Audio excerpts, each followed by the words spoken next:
Good evening, everyone. How are you all?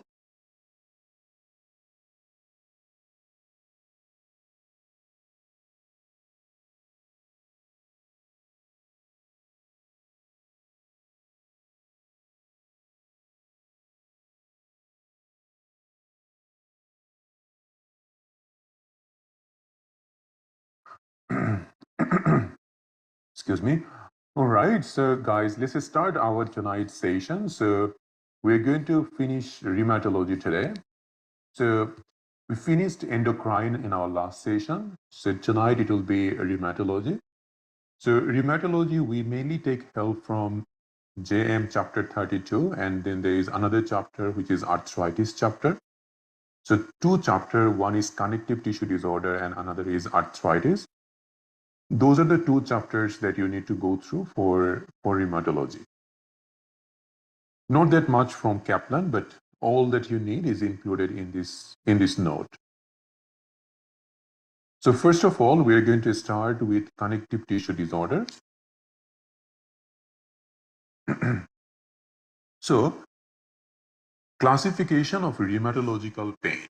So if a patient coming to you with a acutely painful red hot tender joint, so let's say within 1 or 2 days, so hyperacute red hot joint, you will be either thinking about septic arthritis or it can be gout. So it is gout versus septic arthritis which presents as a hyperacute joint. Then patients can have inflammatory rheumatological conditions such as rheumatoid arthritis, where you get symmetrical pain and stiffness on the small joints of the hands and feet. If it is asymmetrical, like patient with ankylosing spondylitis, which falls under spondyloarthropathies, they can have asymmetrical joint involvement, like they can have vertebral involvement. So if it is asymmetrical, that falls under spondyloarthropathies.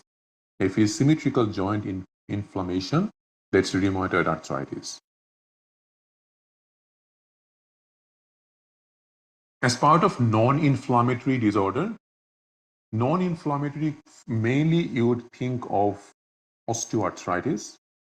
Then we have got joint and soft tissue inflammation. So there you have your connective tissue disorders. So a lot of connective tissue disorders are there, but the most important ones that comes in exam is SLE, scleroderma, polymyositis, dermatomyositis, and others. So these are all connective tissue disorder, rheumatoid arthritis, SLE, sclerosis. So all of these we will discuss today. There is a condition called mixed connective tissue disorder, where a patient can get overlapping of multiple connective tissue symptoms. Like someone can have symptoms of SLA, scleroderma, and polymyositis, dermatomyositis. So all of the three. So in that situation, you will diagnose them as mixed connective tissue disorder.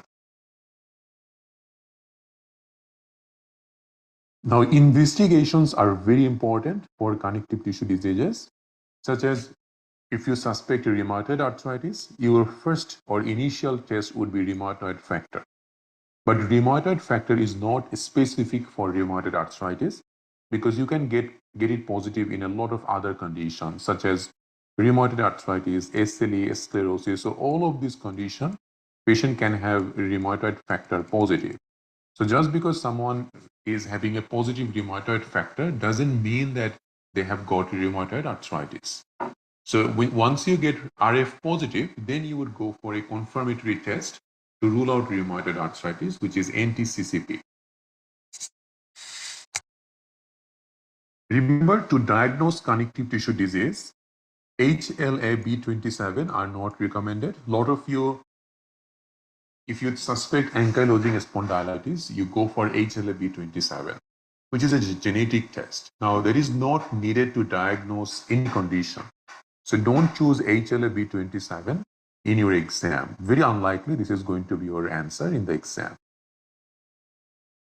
In the same way, we also check for anti-nuclear antibody, which is ANA, very sensitive for SLA, but it is not specific because it can be positive in other conditions as well.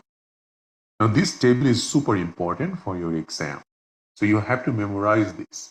So ANA is highly sensitive for SLE. Anti-dsDNA is a specific. Even better than anti-dsDNA is anti-Smith, which is highly specific for SLE.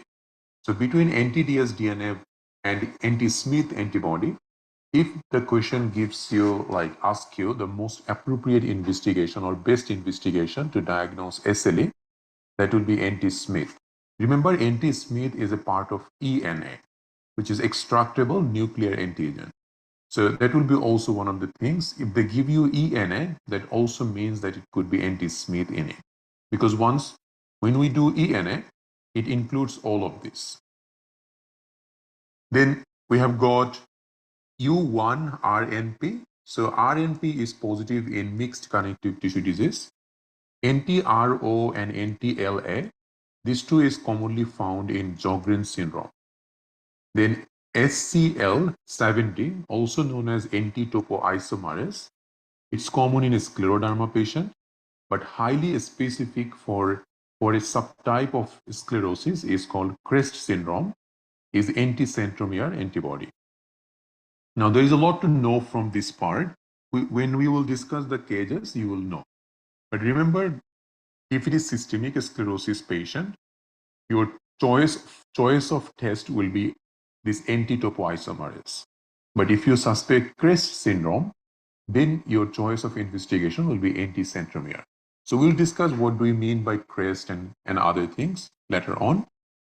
Anti-Jo1 can be found in polymyositis.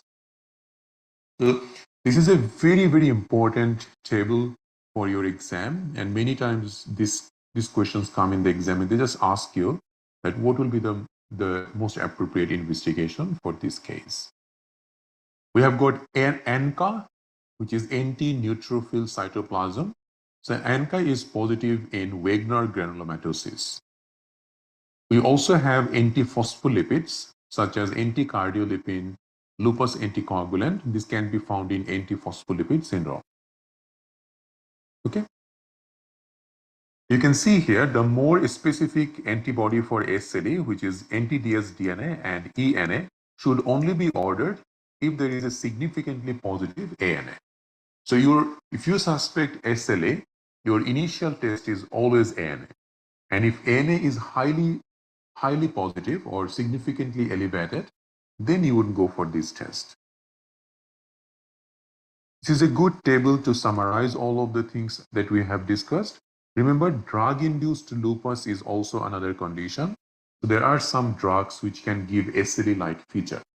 And in that case, your anti-dsDNA or anti-Smith will not be positive, but anti-histone will be positive. So if in the stem, they give you anti-histone positive, then you should consider about a drug-induced lupus.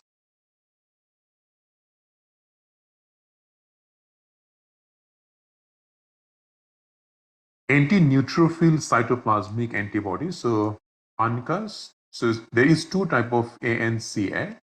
So ANCA1, which is C ANCA or cytoplasmic ANCA. So C ANCA is mainly found in patient with Wegener, and there is P ANCA, which is mainly found in patients with polyarteritis nodosa or Churg-Strauss disease. Okay, so just remember this specific point because many times they can give you a clue that P ANCA positive. And if you know P ANCA is found in PAN, then it's very easy to diagnose in that case.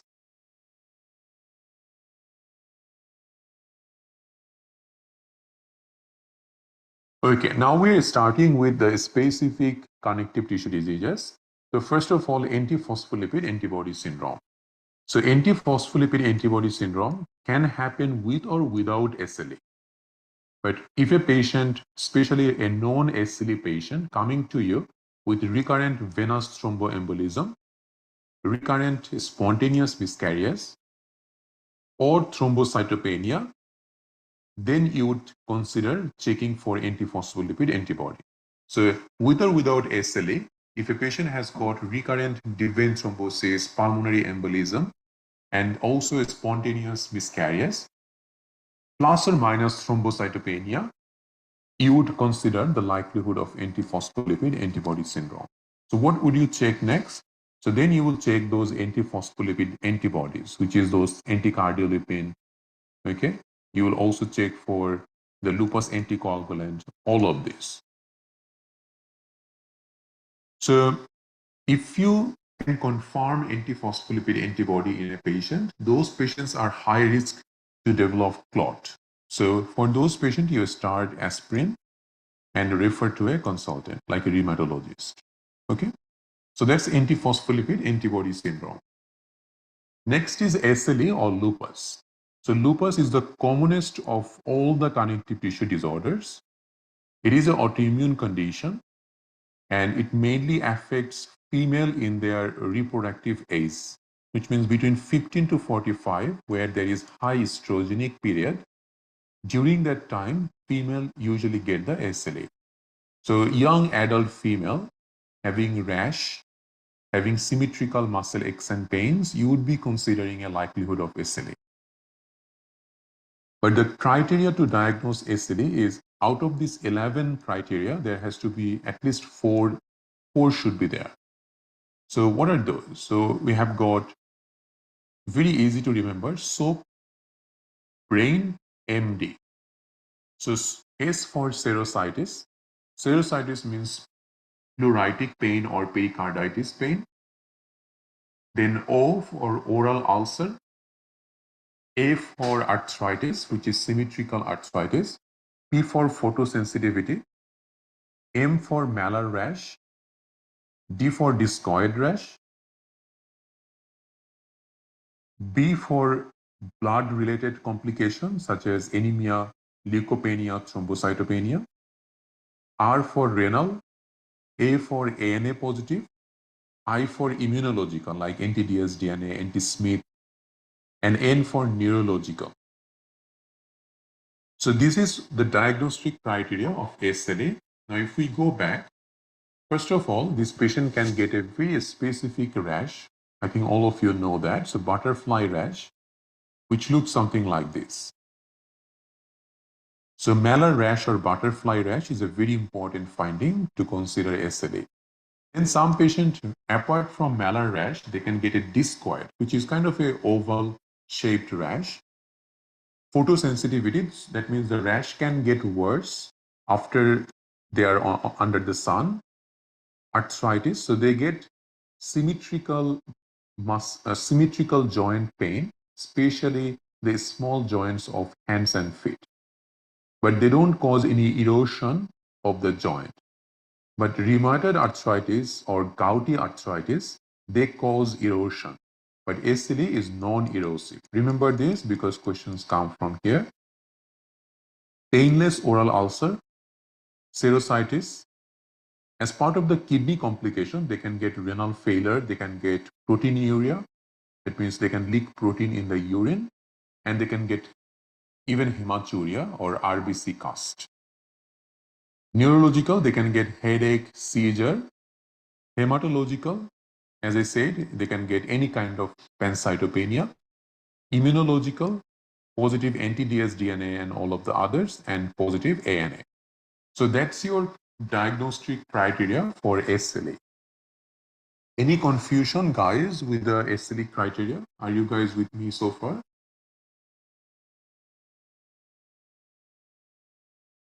And this is from your John Murtagh. You can see, apart from those 11 criteria, there are a lot of symptoms a SLE patient can have. So you can go through this in your own time.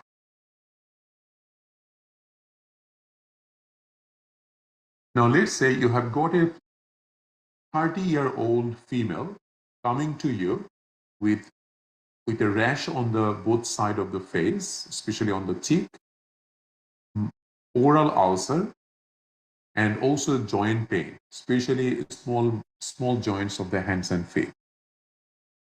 When you get something like that, you would think that, well, can it be a case of SLA?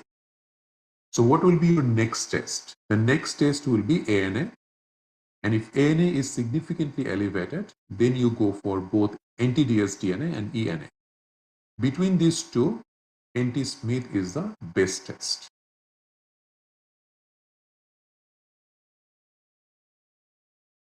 So how we treat them?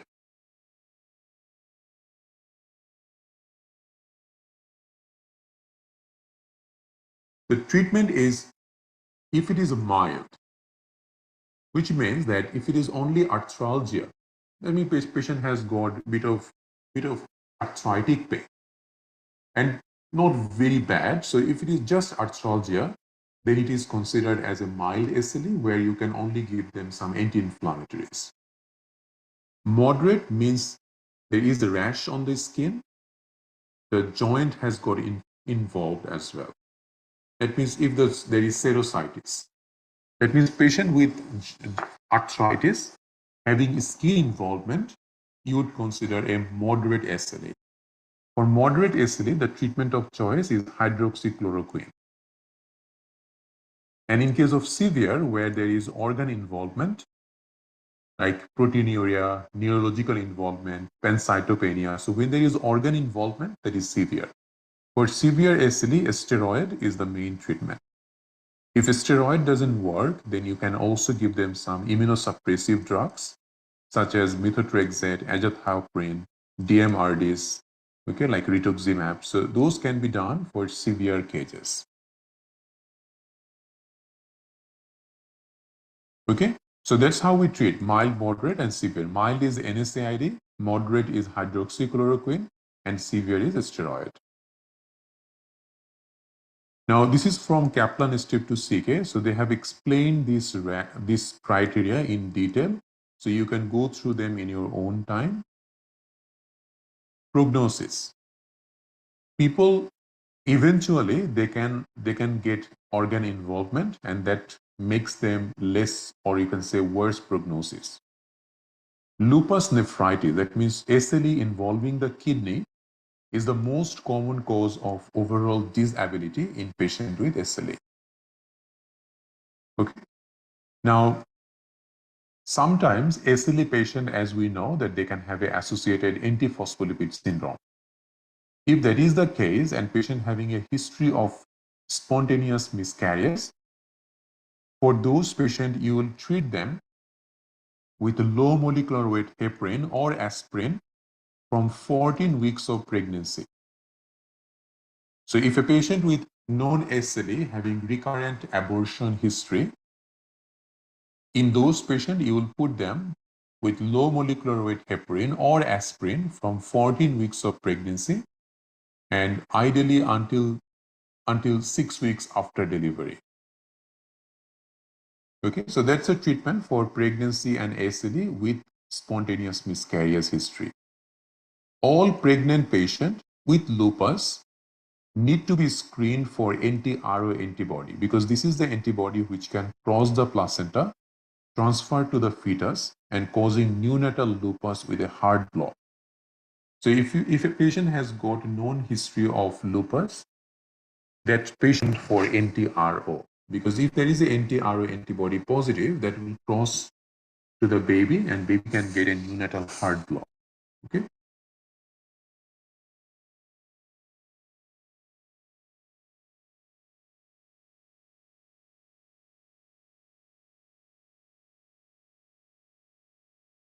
And Dr. Mimona, what to choose among ANA or anti-dsDNA? ANA will be your initial test.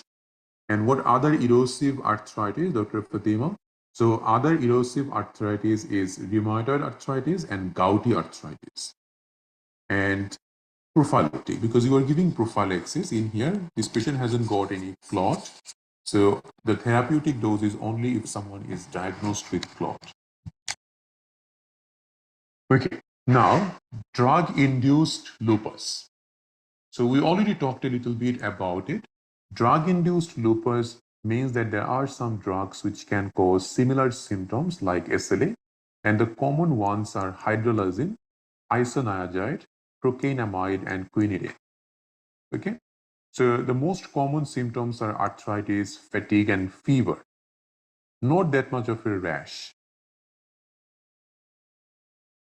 Patient with drug-induced lupus can have ANA, but they would not have others, like anti-dsDNA is not very common.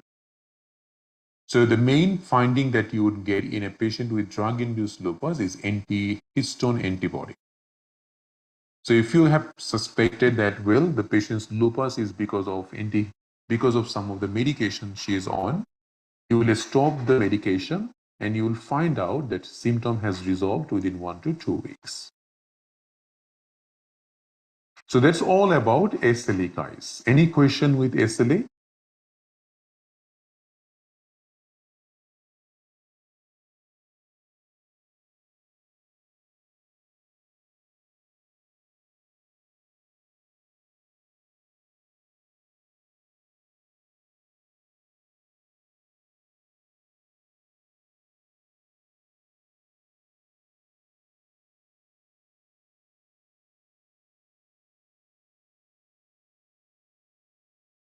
So DMARD is not the first line treatment for SLE. So DMARD will be your one of the last resort for SLE. So even before DMARD, you would consider azathioprine. Okay, so after that you can, so methotrexate will be a part of DMARD. So you will try methotrexate. Those will come first before you try the rituximab or those modulators. So it's for severe cases. Now, systemic sclerosis or scleroderma. So scleroderma is important.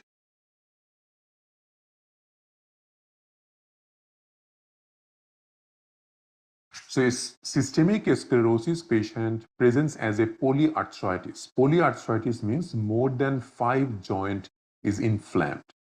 So they can present with polyarthritis, especially of the fingers. They also come to you with soft tissue swelling. Now, what is actually scleroderma? The pathophysiology of scleroderma is it causes fibrosis of the skin tissue. Because of fibrosis of the skin, everything becomes very tight and contracted.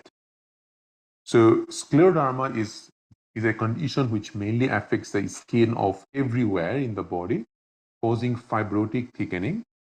That's the main pathophysiology. And 85% cases, this patient presents with a condition called rheumat phenomenon. So rheumat phenomenon is in exposure to cold, patient can have change in color of their fingers. So that's rheumat phenomenon, which is one of the commonest finding in this patient. Now, if you look on this picture from John Murtagh, you can see that there are some characteristic facial features they have got. So these patients, the face become very taut and immobile. They get puckering of the mouth, narrow nose, thin lips. Okay, so very common is, I haven't got a good picture, but if you look on the Google, you will find out that they have got puckering of the mouth, narrow nose, thin lip, especially thin upper lip. So that will give you an idea that, well, something is wrong. They also get tight skin on the chest, and this patient can get dysphagia, heartburn. They can get fibrosis of the lung. Cardiac condition can get complicated with pulmonary artery hypertension. They can get renal failure, sausage fingers, okay, Raynaud phenomenon. So all of these are features of systemic sclerosis. Now, before we go in detail, there are 3 types of systemic sclerosis. So one is limited, which is known as morphia. Then there is cutaneous with limited organ involvement. That's the CREST syndrome. And then there is a diffuse systemic disease, which is called systemic sclerosis. So if it is just limited, some specific area patient has got sclerosis feature, that's morphia, mainly involving the skin with a limited organ involvement, that's CREST. And if it is diffuse, like everywhere the disease has got progressed, that becomes systemic sclerosis. Now, systemic sclerosis is also common in female. It is a progressive disease of multiple organ. Main feature is Raynaud phenomenon. Then patient can also get stiffness of the fingers, bird-like faces, so mouth become puckered. Now, because everything gets very tight and lose its elasticity, this patient also get dysphagia. Okay, so they have difficulty in swallowing. That's a very important finding for this patient. Esophageal dysmotility, because the esophagus needs their peristaltic web and it needs its elasticity. So if there is loss of that elasticity, the patient can have dysmotility. Pulmonary fibrosis can be a feature. Pericarditis, pulmonary arterial hypertension is also can be a feature.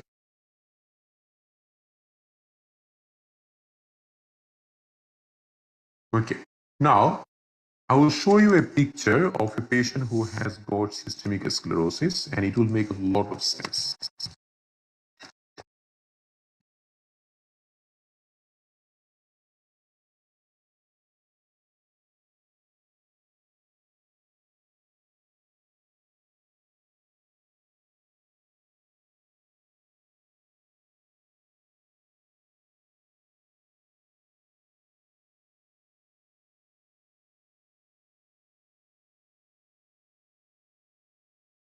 So this is rheumat phenomenon. You can see the change of color in the finger in response to cold.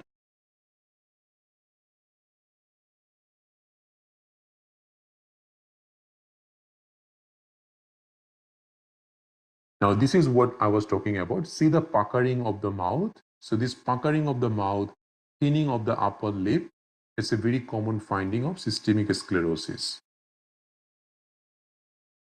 So when you see a patient with systemic sclerosis, you will know it. Because if you know what you're looking for, you will see that like definitely something is wrong. Okay? So facial features gives it away. So if there is characteristic facial feature, patient coming to you with Raynaud phenomenon, sausage-like finger, and then also you have found some other features like dysphagia, then you would consider that, well, it could be a case of systemic sclerosis. So for systemic sclerosis, as you can see from Kaplan step to CK, all patients, like they said all, so almost all patients will have Raynaud phenomenon and skin thickening. GIT feature include dysmotility and you can think of dysphagia. Pulmonary feature includes pulmonary fibrosis and pulmonary involvement, especially the fibrosis will get complicated with pulmonary arterial hypertension, and that is the leading cause of death in systemic sclerosis. And this patient also can develop renal failure. So let's say you have diagnosed a patient clinically as systemic sclerosis. So what would you do next to investigate that patient? So first of all, in this patient, you don't necessarily need to do ANA or RF.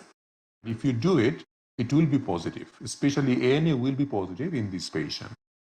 But if your exam question gives history, which is more going with systemic sclerosis, and they're asking you the test that you want to do next, it will be anti-centromere or anti-topoisomerase. So if you think it is systemic sclerosis, that means there is organ involvement. That means lung involvement, renal involvement. So if there is multiple organ involvement, that's sclerosis. In that case, anti-topoisomerase will be the choice of investigation. If it is limited, like let's say just skin lesion is there, and along with that, maybe just one organ involvement, not the whole body has got involved.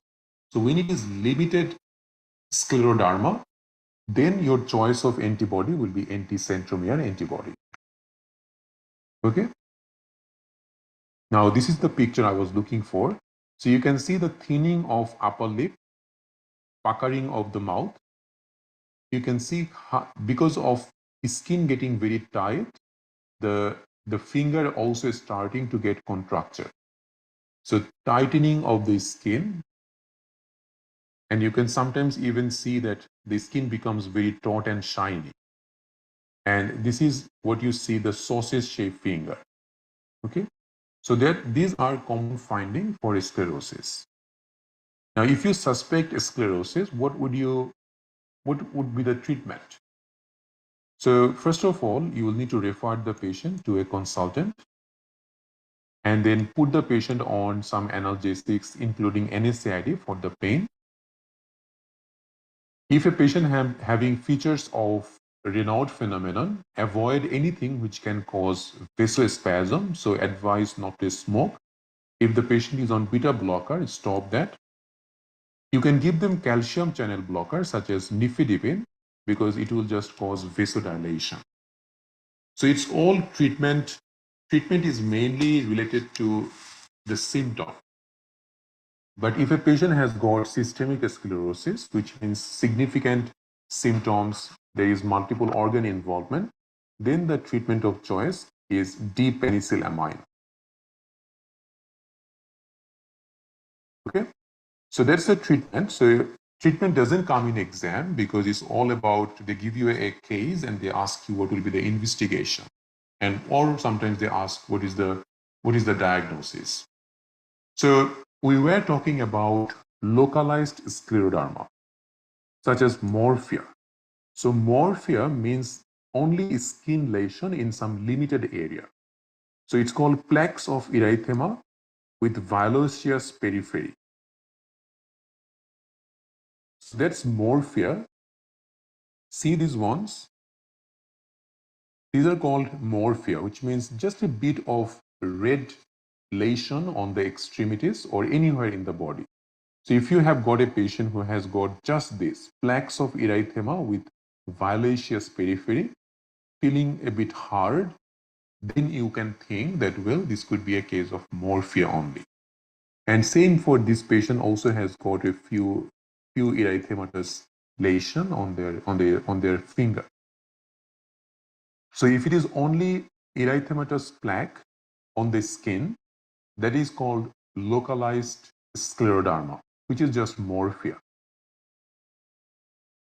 Now, after morphia, we have got the second one, which is CREST syndrome. CREST syndrome, CREST is a mnemonic of calcinosis, rheumat, esophageal dysmotility, sclerodactyly, telangiectasia. And for this patient, anticentromere antibody is invariably positive.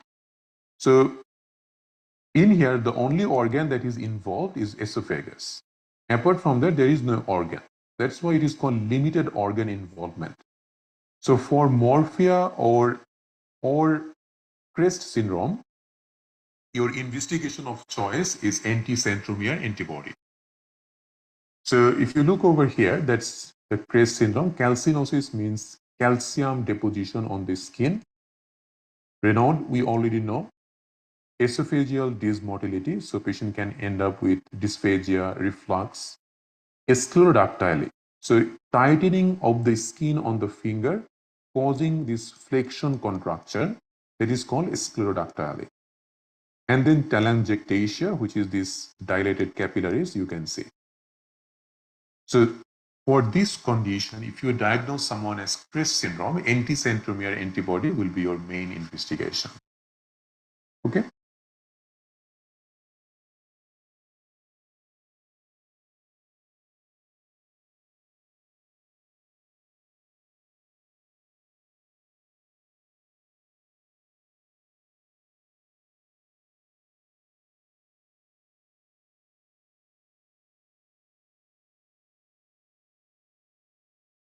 Okay. Questions for systemic sclerosis. So how drug-induced lupus present? Is it sudden or gradual? Normally it presents, it doesn't present immediately, but it can take some time to present. But definitely the presentation is more like fever and bit of stiffness or joint pain, fatigue. So it takes not that much of a time, but you can say insidious onset can happen. Okay, but not like you have given the medication and next day patient will come to you with that. So it takes weeks or months to present.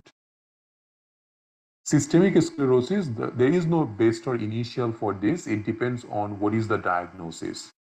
So if your diagnosis is diffuse systemic sclerosis, which means multi-organ involvement, then you will choose best or initial same, so anti-topoisomerase. If your diagnosis is CREST syndrome, then you would choose anticentromere antibody.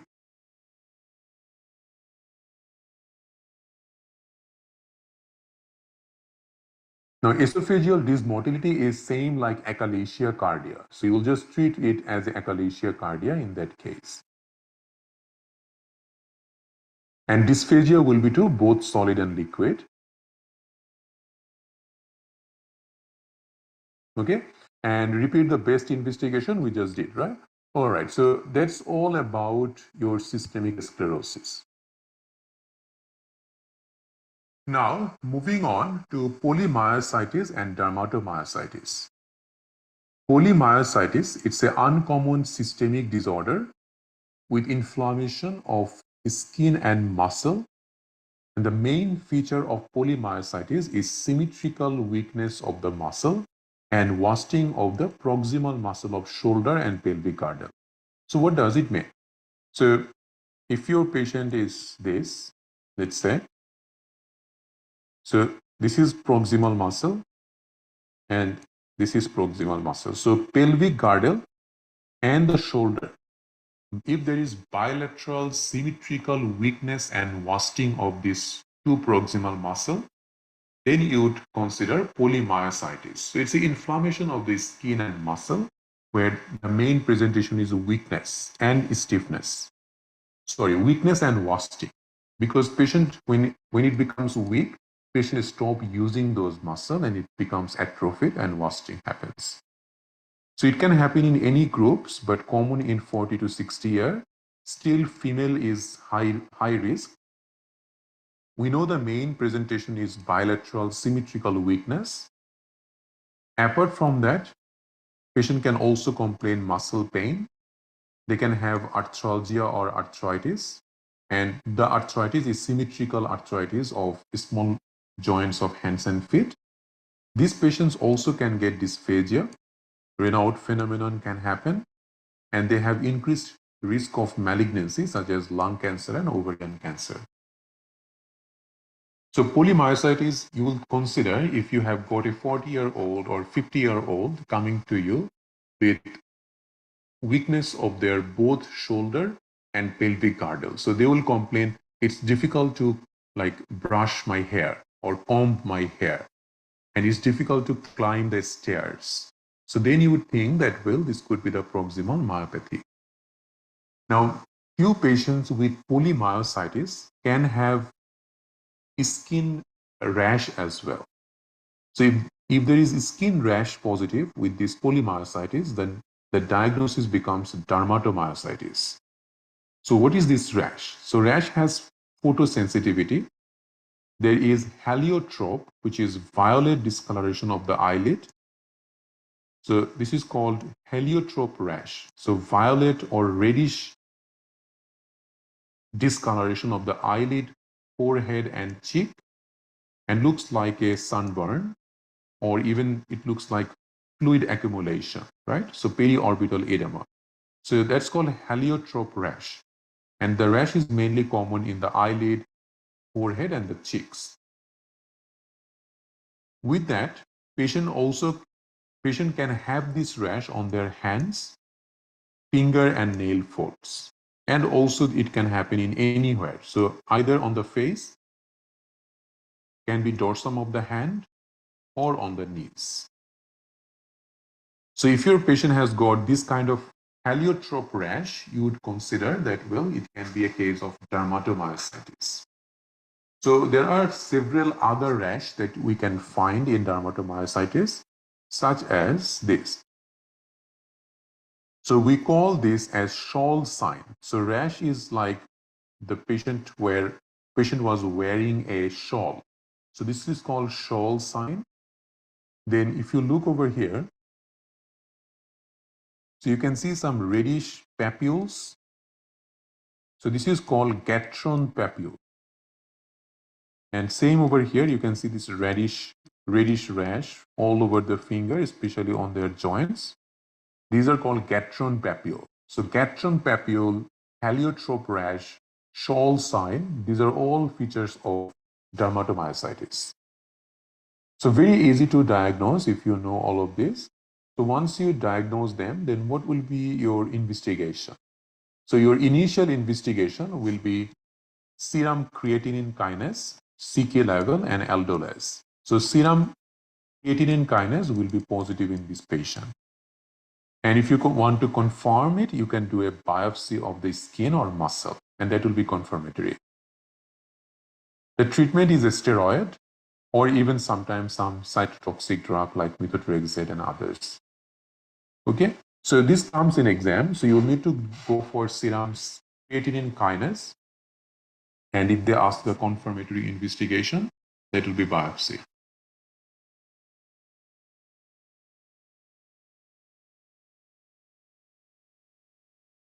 Okay, the next one is Sjogren syndrome.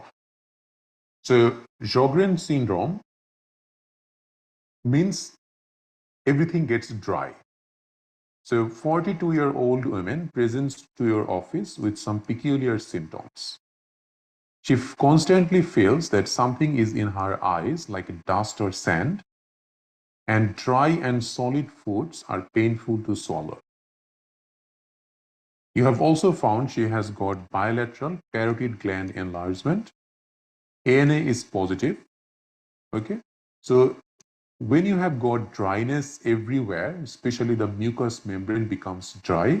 So dry mouth, there is no saliva, there is no lacrimation.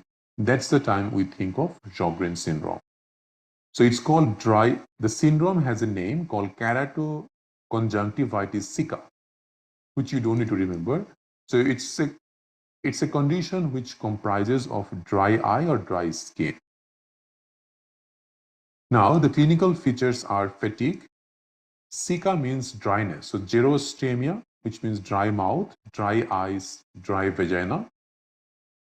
Because of dryness of the throat, they can also get difficulty swallowing food. This patient also doesn't get that much of a saliva. Because of lack of saliva, the salivary gland try its best to produce saliva. So on that process, it becomes enlarged. Because of no saliva, they have increased risk of dental caries and salivary gland enlargement with reduced salivation. Gerotrachea, so trachea can get dry, causing chronic dry cough or worseness of voice. They can get dyspareunia and also arthralgia. Although it is benign, it can transform into non-Hodgkin lymphoma. Okay. So easy to consider the diagnosis. If a patient coming to you with a dryness of their mouth, dry, so no saliva, they're having dry eyes, arthritis, you would consider possibility of a Sjogren syndrome. So how will you diagnose this? For this patient, your choice of investigation will be NTRO and NTLA. Okay. Sometimes you can also confirm the diagnosis by doing this Chalmers tear test, which is not really needed, but if you want to do it, that's fine. If you get NTRO, NTLA positive, then your confirmatory test to diagnose Sjogren syndrome will be salivary gland biopsy. Okay? So we no longer do this TR test anymore. So if you're NTRO, NTLA positive, consider a salivary gland biopsy in that patient to confirm the diagnosis. So refer the patient to rheumatologist and the treatment will be symptomatic, which means if there is pain, give them some NSAID. If there is dryness, so dry eye, offer them artificial tear, artificial saliva. So everything will be symptomatic treatment.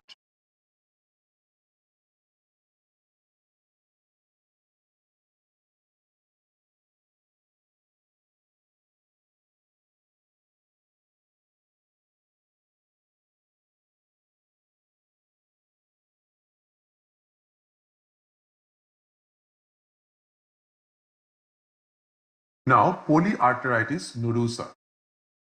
Polyarteritis nodosa is another condition. So it is called necrotizing vasculitis of the small and medium-sized arteries, leading to skin nodules, infarctive ulcer, and other serious manifestations. And yes, initially CK confirmatory is biopsy, that's right. So polyarteritis nodosa is necrotizing vasculitis. So that means the blood vessels, especially small and medium-sized arteries, can get inflamed. So this is an unknown condition. No one knows why it occurs, but it can be associated with drug abusers, especially patient who has like IV drug abuse, lymphoma, and also patient who has hepatitis B. Why and how, no one knows, but hepatitis B is commonly associated with polyarteritis nodosa. Okay. Now, clinical feature. Now, this is the one which has male predominance. So, young to middle-aged male usually gets this. They can get constitutional symptom like fever, malaise, bit of muscle aches and pain. They can get polyarthralgia, which means multiple joints can be inflamed and painful. They can get painful subcutaneous nodules, skin ulcer. There is a thing called livedo reticularis, which they can get, hypertension, kidney impairment. So all of these are positive in this patient. Very difficult to even think of the diagnosis. So I'll show you one thing.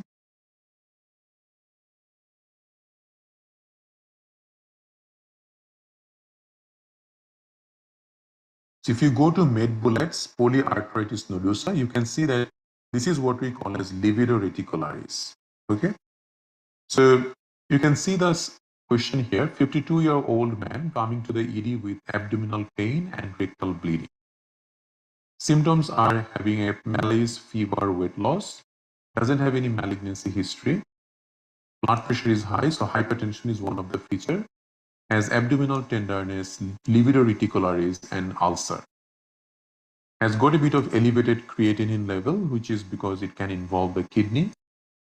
He has also seropositive for hepatitis B virus. So when you get hepatitis B virus positive and patient having these like unusual symptoms, so constitutional symptoms, hypertension, malaise, headache, weight loss, then you would think that, well, can it be a case of polyarteritis nodosa? So these are systemic features. Then you have got muscular pain, skin ulcers, so a lot of things can happen. Even it can come with abdominal pain and rectal bleeding. So what will be your investigation? So for this patient, the investigation you can do, first of all, if you do ESR CRP, that will be elevated.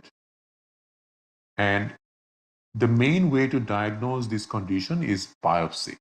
So either you can do a biopsy of the affected organ, or if you want, you can also do an angiogram, because angiogram will look at the artery, and that is where the problem is, right?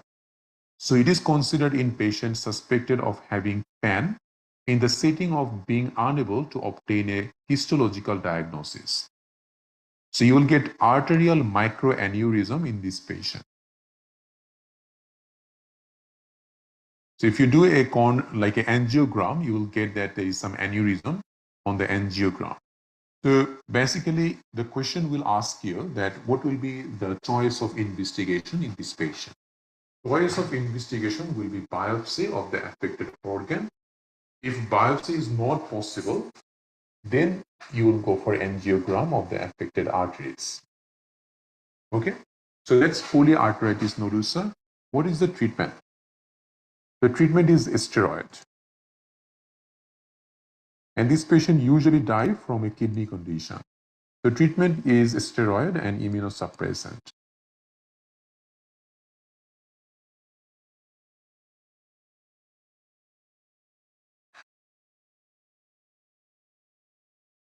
Okay, so that's polyarteritis nodosa.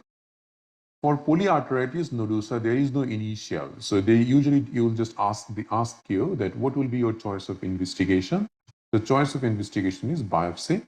And if biopsy is not possible, then you do an angiogram. Moving on to giant cell arteritis and polymyalgia rheumatica. So giant cell arteritis, or known as temporal arteritis, we already discussed in our other class, but we haven't discussed polymyalgia rheumatica. So you remember from our one of the neurological class, so where we discussed temporal arteritis is closely associated with PMR. So how the polymyalgia rheumatica will present? Their main symptom is pain and stiffness of the proximal muscle of shoulder and pelvic girdle, and it is also symmetrical. So polymyositis causes weakness and wasting of the proximal muscle, whereas polymyalgia rheumatica causes pain and stiffness of the bilateral proximal muscle. This is rare in patients below 50, so usually in 60 to 70-year-old, common in women. Because of pain and stiffness, morning stiffness can be even lasting more than 45 minutes. They can also get constitutional symptom. And apart from that, not that much of a symptom. So main symptoms will be bilateral pain and stiffness of this proximal muscle.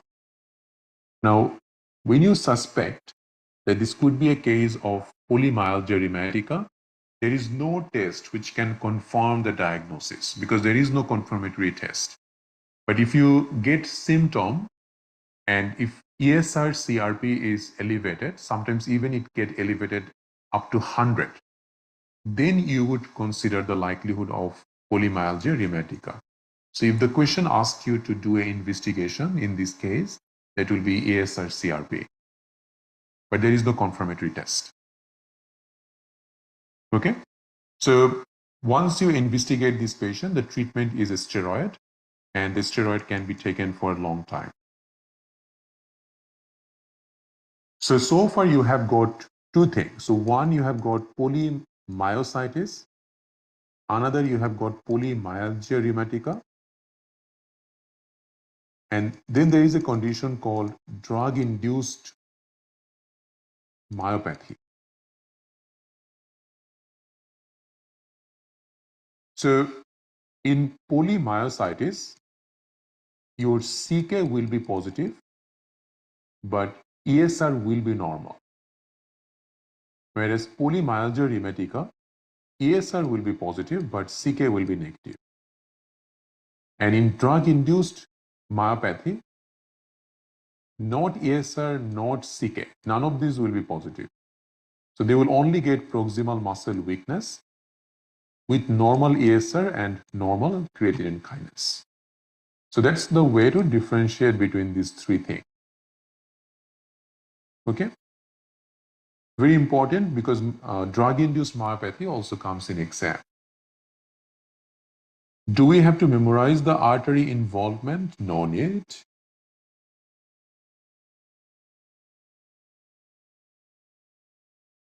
Temporal artery biopsy is only done for temporal arteritis, not for polymyalgia rheumatica. Because although they are interconnected, it's not like you can diagnose polymyalgia rheumatica if someone just has got a temporal arteritis. So it is still a separate condition.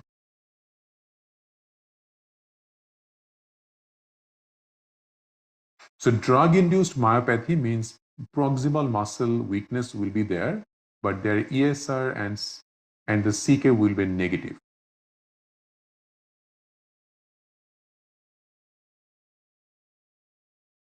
Yeah, steroid, statin, lots of other medication can cause myopathy.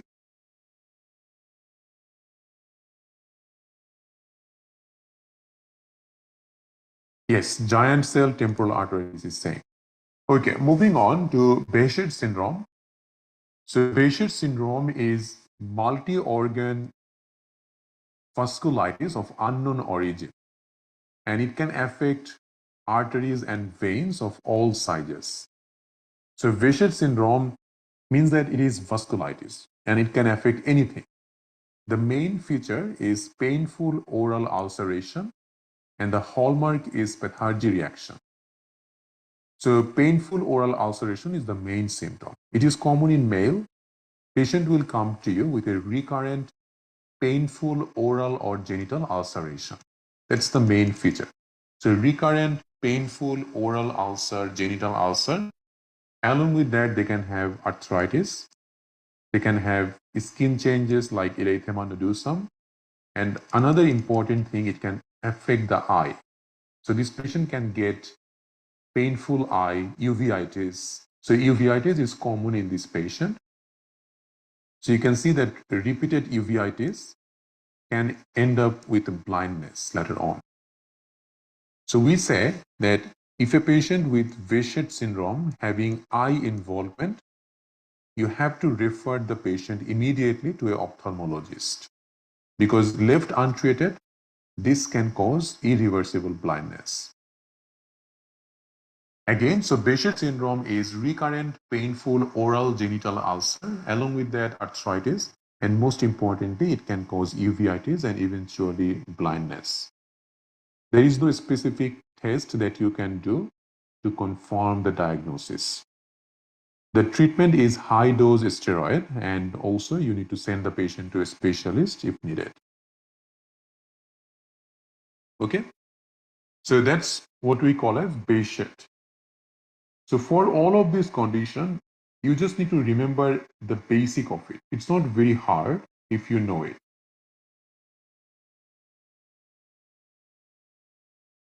And what is this pathargy reaction that we are talking about? Pathargy reaction is if the patient gets a minor injury or a cut, the patient will start to develop ulcer in there. That's called pathargy reaction. Okay, moving on to Wegener granulomatosis. Nowadays, it's no longer called Wegener. It's called as granulomatosis with polyangiitis. It has a classic triad. So patient will get upper respiratory tract symptom, lower respiratory tract syndrome, and kidney involvement. So if you have got a patient who has got symptoms related to upper respiratory, lower respiratory, and kidney involvement, then you would think of Wegener. Left untreated, this can be deadly, but it is difficult to diagnose sometimes. So common between 40 to 45, they can get constitutional symptom. As part of upper respiratory tract, they can get anything like runny nose, they can get sinusitis, bleeding from the nose. Okay. Lower respiratory, they can get cough, shortness of breath. And in kidney involvement, they can also present to you with hematuria. So they can also have polyarthritis, oral ulcer, eye involvement. That can happen, but the main symptom is triad of upper respiratory, lower respiratory plus kidney. So what will you do as your investigation? So if you suspect Wegener, your initial investigation will be C-ANCA. So C-ANCA is usually positive in most of the cases. And if C-ANCA is positive, then diagnosis is confirmed by lung biopsy. And the treatment for this is usually you need to send the patient to a rheumatologist for DMARDs. All right, so that's all about Wegener granulomatosis. Any question in this chapter, guys?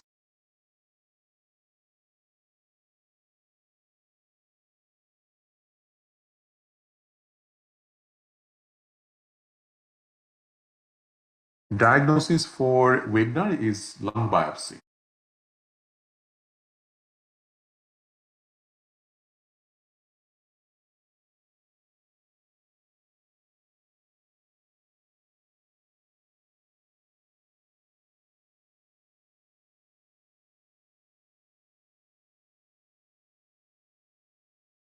Polymyalgia rheumatica, there is no diagnostic, there is no confirmatory test for it. It's clinical diagnosis plus highly elevated ESR CRP.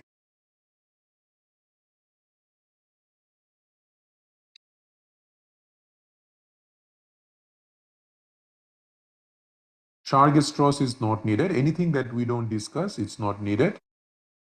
Do we need to do a ANA or RF before doing anti-topo or anti-centromere? No. If your question is very much towards systemic sclerosis, no need of doing an ANA, because that's not going to give you anything. If ANA is positive, it is positive. It can be positive in lots of other conditions. But if your diagnosis is SLE, then ANA is your initial test. But in other conditions, you can do it, but it's not your initial test. Okay?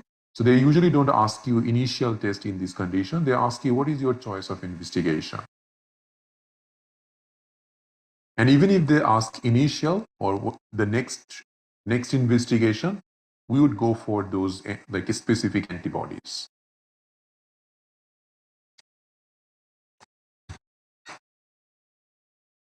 All right, so let's take a 10-minute break, guys, and then we will start with the next chapter.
All right, everyone, let's start again. So now we are going to continue with arthritis. Now, about statin-induced myopathy, there is lots of discussion that you really need to go through a guideline about it, because it's not always that we stop the medication. So statin-induced myopathy is different from steroid-induced myopathy. Like a steroid will not increase the CK, but a statin can increase the CK, especially for a myopathy patient. So if you get a patient who is on a statin and now complaining of muscle aches and pain, so tiredness, so it's not just proximal myopathy, it can be like muscle weakness, tiredness everywhere. So when a patient has got like severe muscle aches and pains, tenderness, weakness, fatigue, then you can consider a statin-induced myopathy or myositis. So we say that if the CK level is less than 10 times of upper limit of normal in a patient who is on a statin, okay, in that patient, it is still not needed to stop the medication unless patient having a very severe symptom. So I'll show you a link because that will be easier for you. Just give me 1 second. There is a chart that can be very handy for you.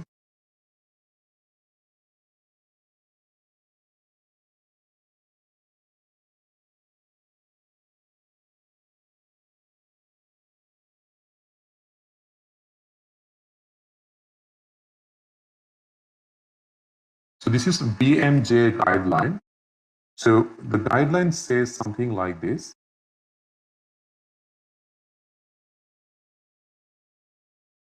So patient with muscle related symptom, and you think that this is related to statin. So you check creatinine kinase and THAs, because sometimes hypothyroid patient, if you give them a statin, it can cause more muscle problem. So that's why in a hypothyroid patient, we avoid giving a statin. Now, creatinine kinase less than 10 times of the upper limit of normal, then it is called myositis. If it is normal creatinine kinase in a statin-induced muscle pain, that's myalgia. For myositis and myalgia, first we say that if this is tolerable or intolerable. If symptom is intolerable, you stop the statin. If symptom is tolerable, you continue a statin with frequent monitoring. That's usually what you are supposed to do. And if CK level is more than 10 times normal, then you will be considering a likelihood of rhabdomyolysis, which can be a severe complication out of the statin. So have a look on this guideline. You can read this also. I will share it with in your chat box. This is a very good discussion about the statin. Okay.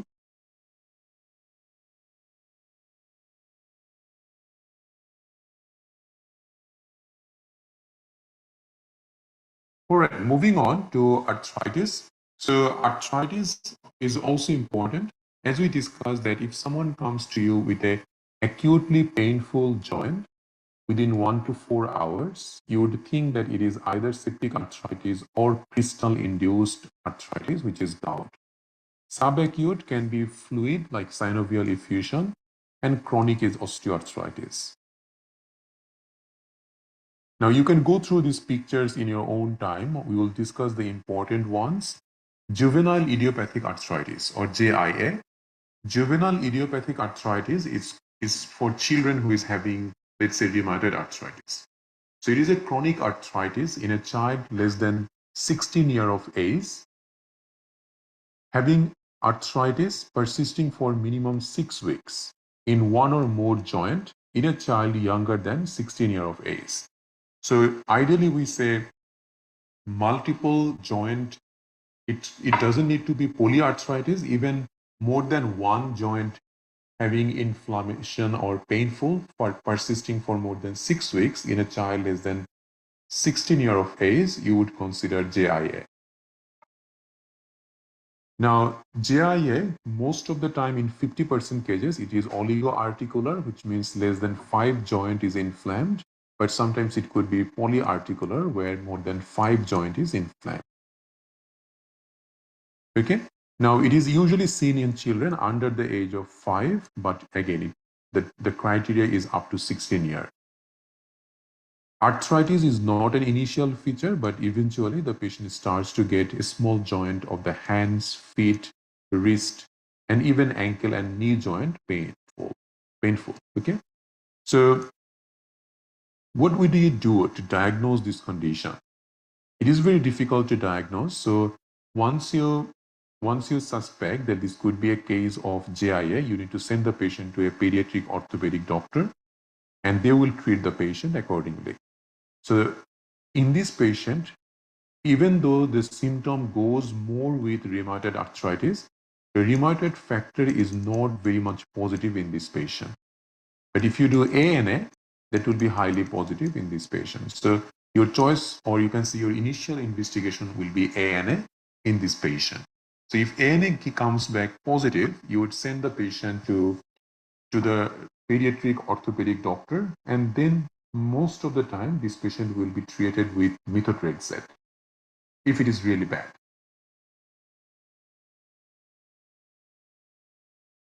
Okay.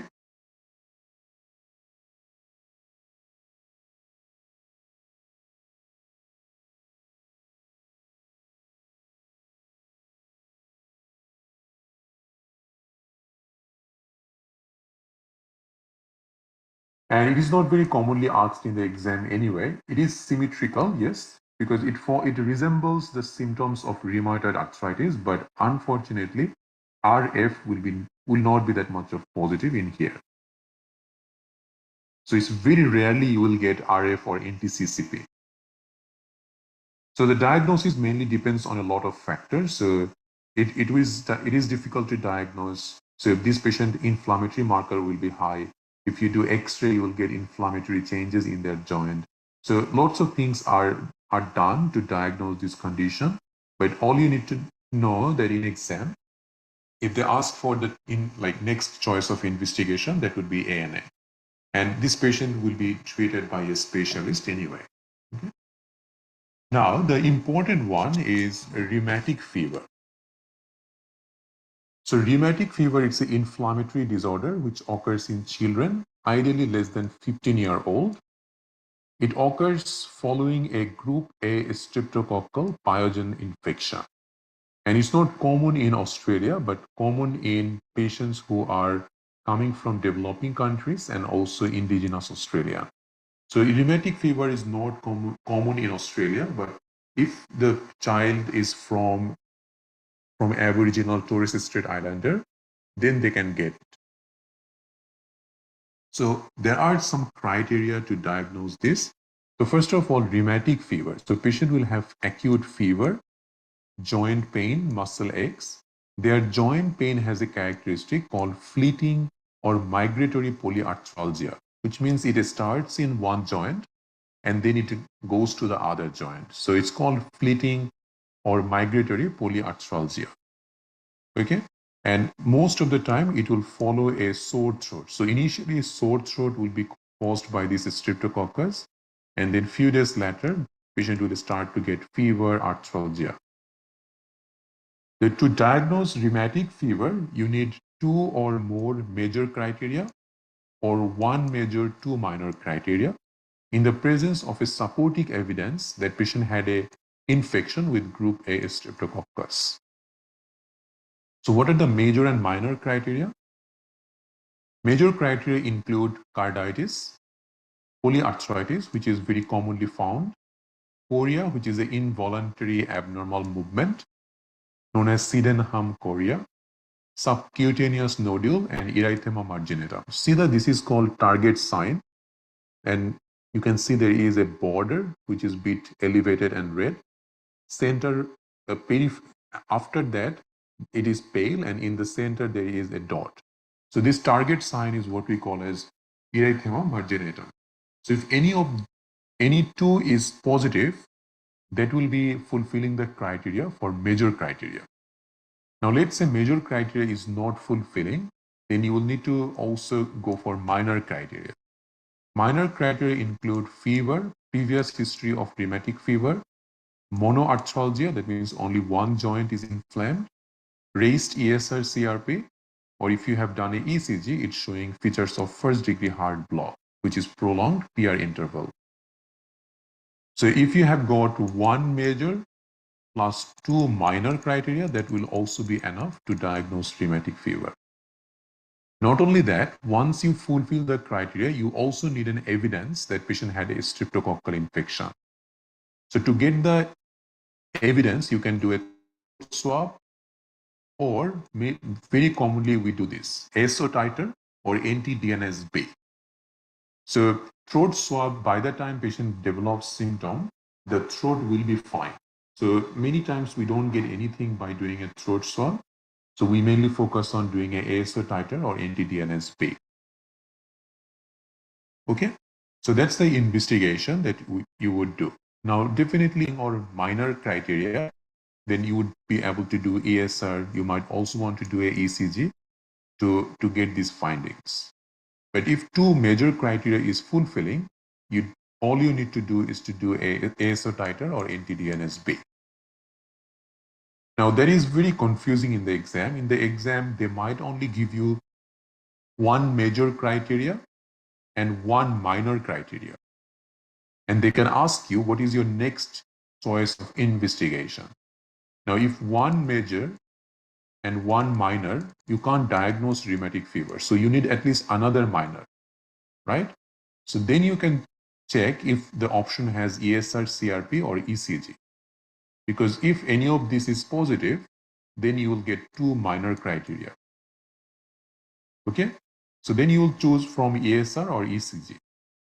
Let's say you have got one major and two minor criteria, and they're asking you what is your next step of investigation or management. Then you would choose this ASO titer or anti-DNSB. Does it make sense for everyone? Because you need to first get the criteria fixed and then the evidence of a streptococcal infection.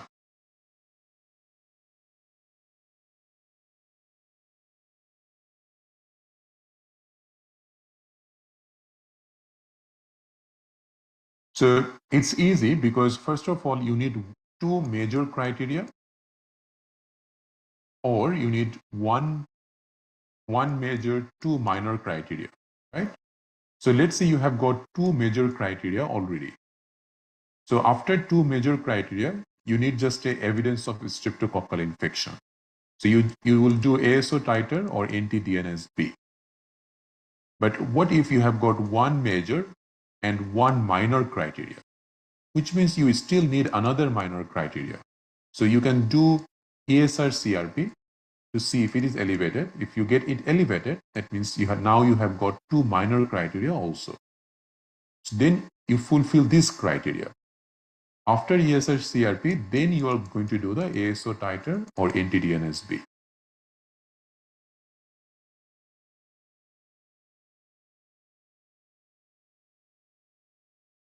Yeah, if patient is still got the sore throat, then you can take a throat swab.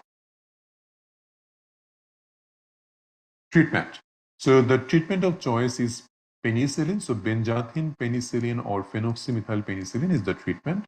And sometimes if the patient develops carditis, then diuretics can be given. And this patient will be on a long-term prophylactic penicillin. Okay, moving on to septic arthritis. So you already know about septic arthritis. The commonest organism that causes septic arthritis is Staph aureus. And if you suspect septic arthritis, your choice of investigation is synovial fluid culture. The treatment is drainage and washout of the joint, followed by IV antibiotic. Okay, so we discussed septic arthritis previously, but remember, sometimes for septic arthritis, you might need to do a joint washout as well if it is severely infected. Osteoarthritis. So we also discussed osteoarthritis in our ortho class. So it is common in elderly patient. It's a degenerative disease of the cartilage. The osteoarthritis can involve almost all joint, but it is not an inflammatory pain. Rather, it's kind of a mechanical pain. That means the pain gets worse after activity and better after taking rest. But the common joint that it involves is first carpometacarpal joint. So this is the carpal and this is metacarpal. So first carpometacarpal joint of the thumb is commonly involved. Then also first metatarsophalangeal joint of the great toe and DIP joint of the hand. So the DIP joint, these joints are also commonly involved for osteoarthritis. So thumb carpometacarpal joint and DIP joint, that's the commonest area to involve the osteoarthritis. But it can happen everywhere. Patient can get osteoarthritis in their shoulder, knee, wrist, everywhere they can get it.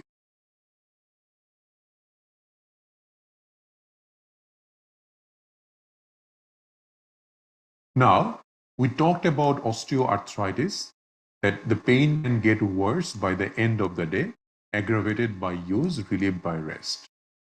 And this patient will get gradually restricted movement of the joints.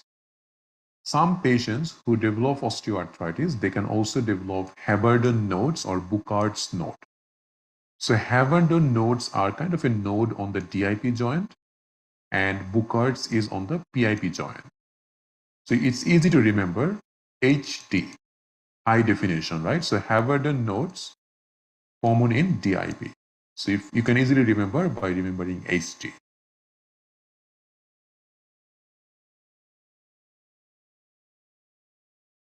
So the clinical diagnosis of osteoarthritis depends on gradual onset of the pain after activity, the pattern of joint involvement, that means DIP, then the carpometacarpal joint, lack of soft tissue swelling, and the joint stiffness is less than 30 minutes.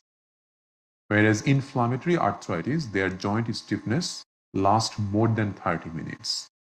So most of the time it's a clinical diagnosis, but if you do an X-ray, you will be finding joint space narrowing, forming new bone such as osteophyte, and sometimes even bone on bone. The treatment is simple analgesics, which means paracetamol. And if it is really bad, sometimes you can give NSAID just for 1 or 2 weeks. That's it. But the painkiller of choice is paracetamol. And then you can also send the patient for physiotherapy and other things. Okay. Any questions so far, guys?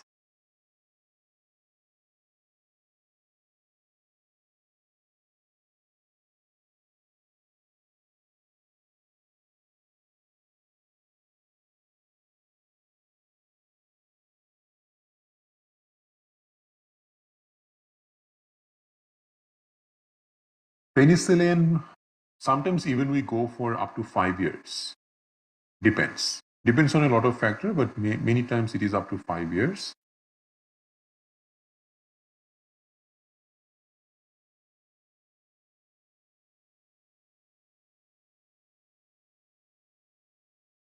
Okay. Now, moving on to rheumatoid arthritis. Rheumatoid arthritis, it's an autoimmune polyarticular disease, and it is one of the commonest inflammatory polyarthritis. There is a genetic factor, so family history is very important to think of rheumatoid arthritis. So rheumatoid arthritis, it is also one of the connective tissue disease, but this patient presents with insidious onset of pain and stiffness of the small joints of the hands and feet. Okay, so symmetrical pain and stiffness, pain and stiffness of the small joints of the hands and feet is the main symptom. Pain is persistent rather than fleeting and mainly affects the finger. And mainly the PIP joint of the finger is the main one that it involves. Now you can see over here how much subcutaneous nodules are there. So this is also one of the findings of rheumatoid arthritis.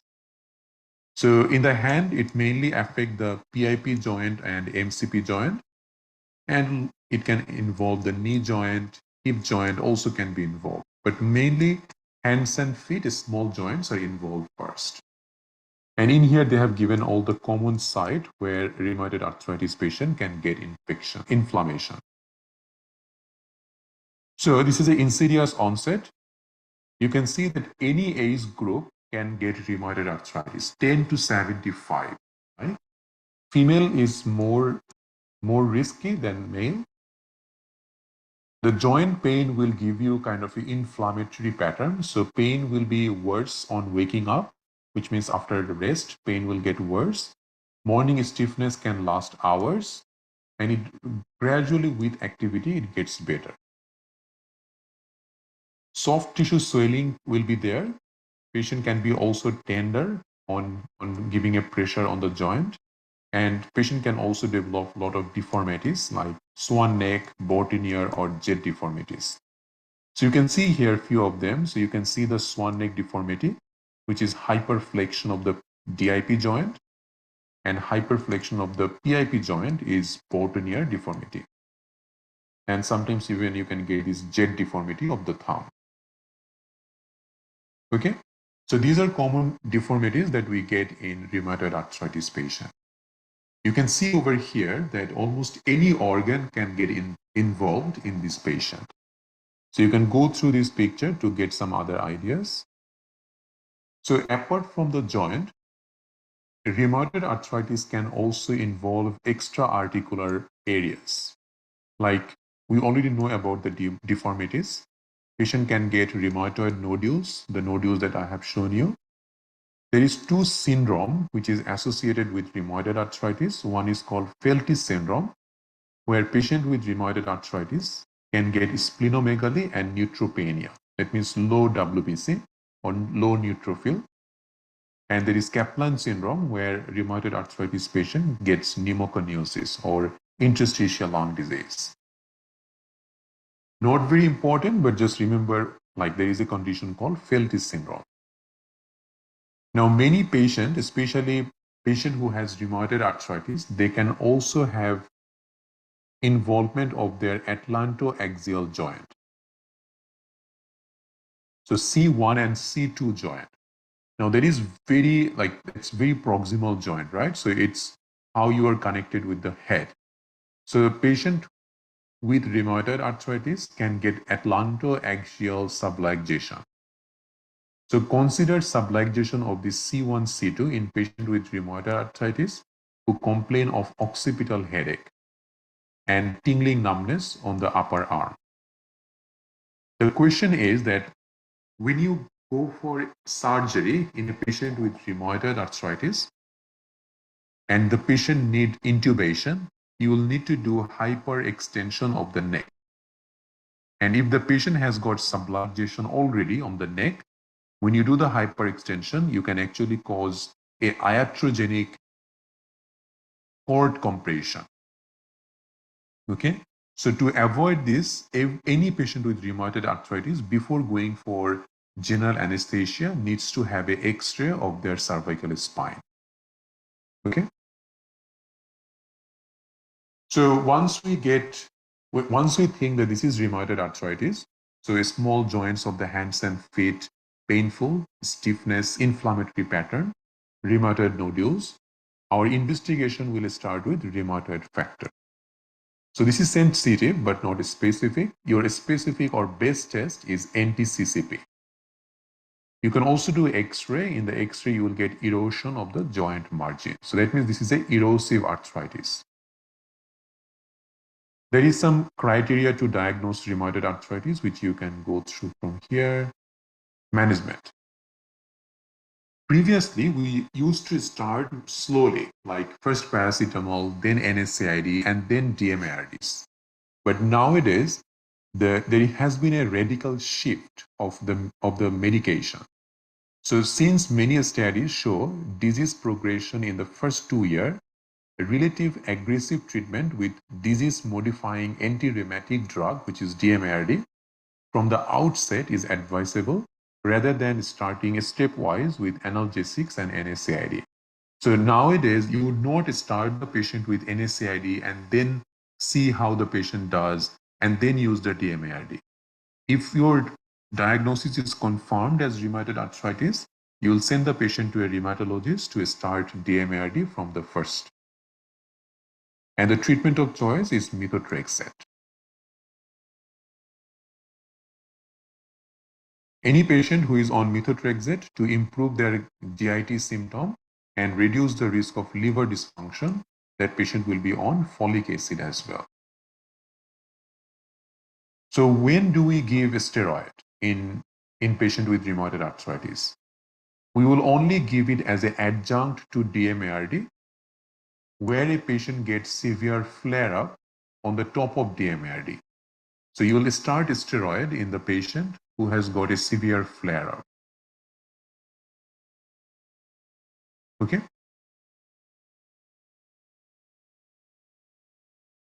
So a standard initial therapy is monotherapy with methotrexate.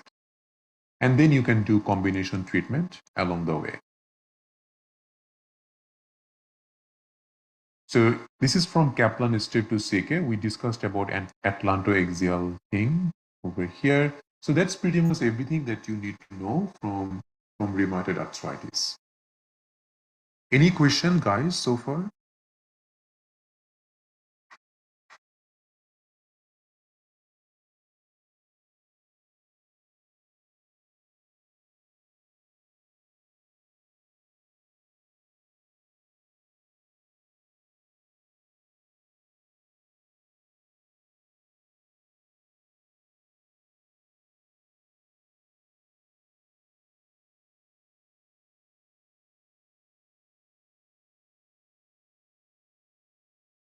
Yeah, if toxicity happened, then stop it and consider changing it to something else. So you've got a lot of other options over here, sulfasalazine, hydroxychloroquine, and then even there are lots of other things like biological, leflunomide. So those are not asked in the exam because those are a specialist job. Now, crystal arthritis. So crystal arthritis means that someone can have crystal deposition on their joint and causing pain. The three main type of crystal are monosodium urate crystal, which causes gout, calcium pyrophosphate, which causes pseudogout, and then there is just calcium phosphate, which is not very important. So monosodium urate crystal causes acute gout, and the typical joint that it involves is the great toe metatarsopharyngeal joint.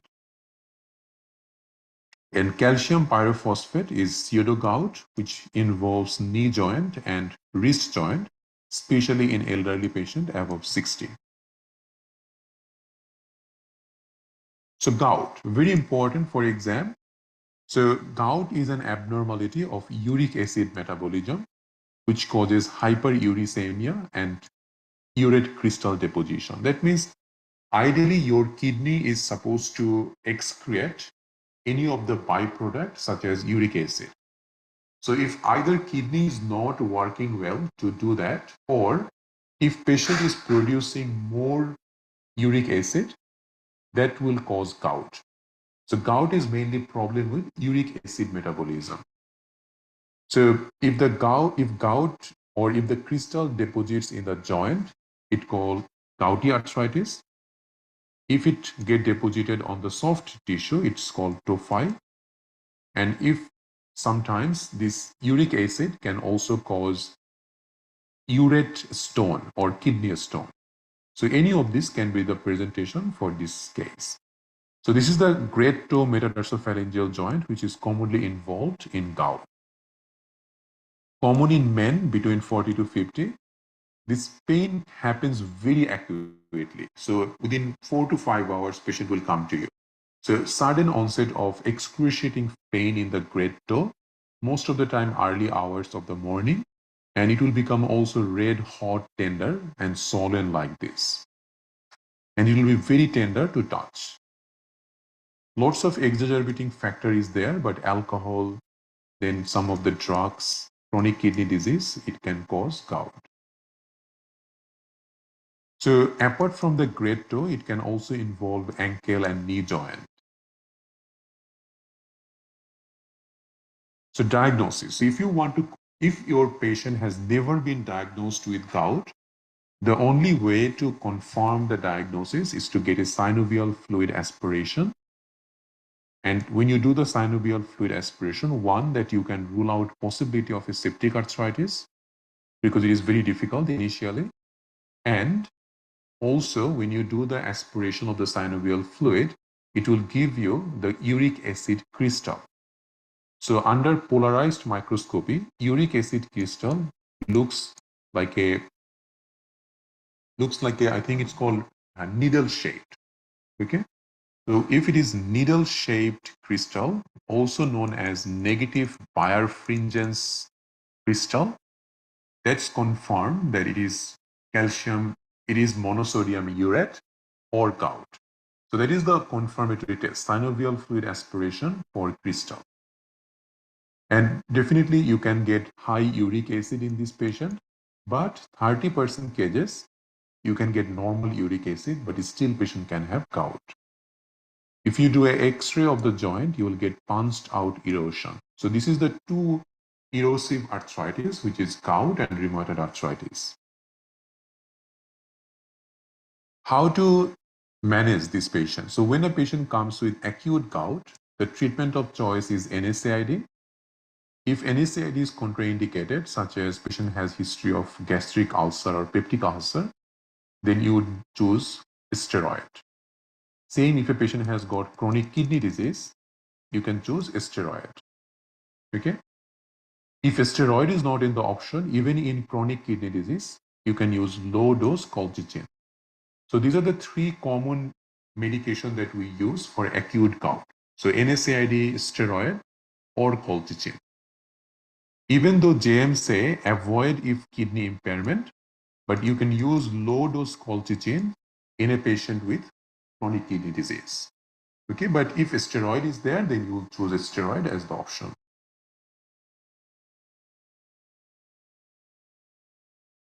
Prevention. So many times you can prevent this patient to get recurrent gout. So if a patient has got more than one attack of gout in the last 1 year, already got tophi, uric acid nephropathy or a stone, or their uric acid level is high in the body, then they will qualify to be started on preventative treatment to lower down their uric acid, which is allopurinol. Initially, you start with 50 milligram and then gradually you go up and you can go up to 300. Now, remember, we try not to start allopurinol when a patient has got acute flare-up. So when acute flare-up will be stopped or improved, then you can start the patient with allopurinol. Why? Because allopurinol, when you start it, it can cause flare-up.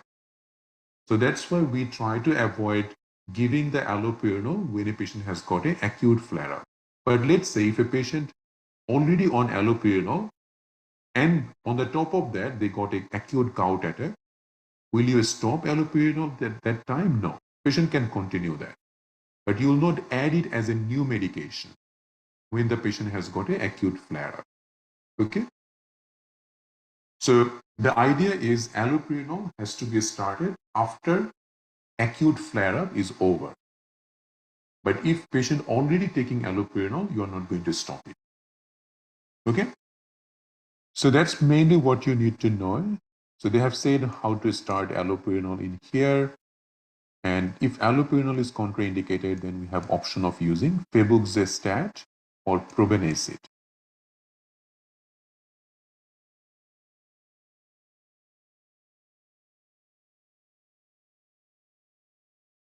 Now we are going for pseudogout or calcium pyrophosphate crystal disorder. So pseudogout is the same.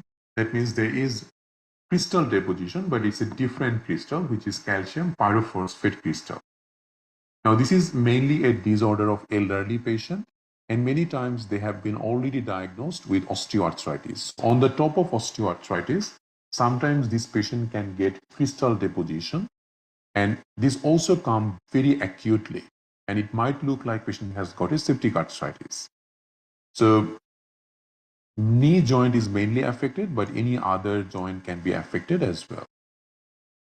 So if you are not sure that is it septic arthritis or gout or pseudogout, you just send the patient for synovial fluid microscopy and culture. And then they will find a crystal which is called positive birefringence, and it is rhomboid shape.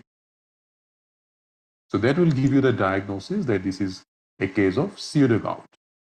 So the management is based on aspiration and then installation of steroid injection into the joint.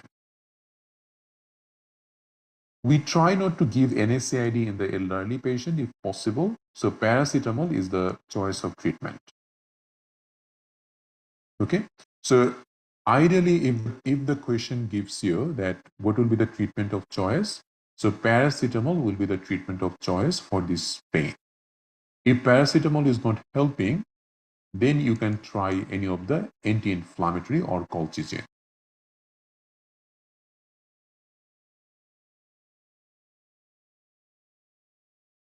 Okay. Does it make sense for everyone? Pseudogout. Pseudogout comes in exam a lot, so make sure you understand it, or even you can read it from some other guideline. But mainly, it's a patient who is elderly, already a known case of osteoarthritis. You have found that the patient is now having like acute knee joint pain, swelling, redness, and you might be confused that is it gout, is it septic arthritis? You can send the patient for a synovial fluid culture, then you will get a crystal, you make the diagnosis and treat that patient accordingly.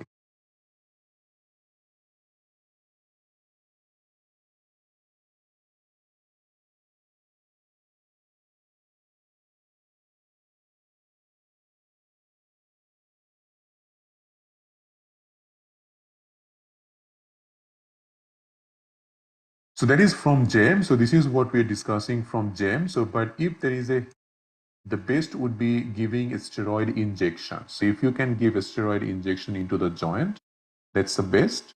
But many times that is not in the option. They also said be cautious of using NSAID in the elderly. Paracetamol is preferred. So that's what we have got from your JAM. Okay. Treatment includes all of this, but preferred is paracetamol if the patient is not on a lot of pain. But if the patient is in a lot of pain, then yes, we would go for any of these two.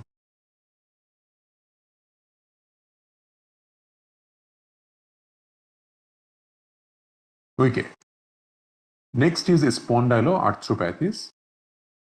So spondyloarthropathies is different from anything that we discussed so far. So it is inflammatory arthropathy, but it mainly affects the vertebra of the spine. And it is asymmetrical. And it doesn't have rheumatoid factor positive. So the feature of this is that it is a asymmetrical arthropathy, commonly involve the lower limb joints along with the vertebra. They can also get enthesopathy, such as plantar fasciitis, tendonitis. These patients can get extra articular feature like uveitis. Sometimes they can get ulcer and everything. Absence of rheumatoid factor, they can have HLA-B27 positive, but this is not diagnosis. Okay? So basically, spondyloarthropathies include some arthropathies which are inflammatory in nature, but they are asymmetrical joint involvement. Firstly, it involves the vertebra or the spine, and along with that, long bones of the lower limb. So ankylosing spondylitis is such a condition. So it is a condition where young adult patient, especially less than 40-year-old, comes to you with pain and stiffness in their lower back and buttock, especially the sacroiliac joint. So this patient will come to you with a persistent low back pain for more than 3 months, morning stiffness more than 30 minutes, and they will wake up in the middle of the night because it is severely painful. It will get better with exercise but not relieved by rest. And their lumbar spine movement will be restricted. Okay? So young adult patient coming to you with a persistent lower back pain, getting night pain with morning stiffness, you would consider one of the differential diagnoses as ankylosing spondylitis. So what will you do next? So your initial investigation can be X-ray, but your confirmatory investigation is MRI spine. Okay? There is no blood test which can confirm ankylosing spondylitis. So if the question asks what is the confirmatory or best test, that will be MRI. Now the treatment. So treatment is tricky. There is a RSCGP guideline which I would like you guys to follow for this ankylosing spondylitis. So the treatment for this patient, initially if it is mild, the treatment will be only NSAID. If it is not mild, like severe, and NSAID itself is not helping, you will not give DMARD in this patient. Rather, this patient will get immunomodulators, which is those infliximabs. Okay?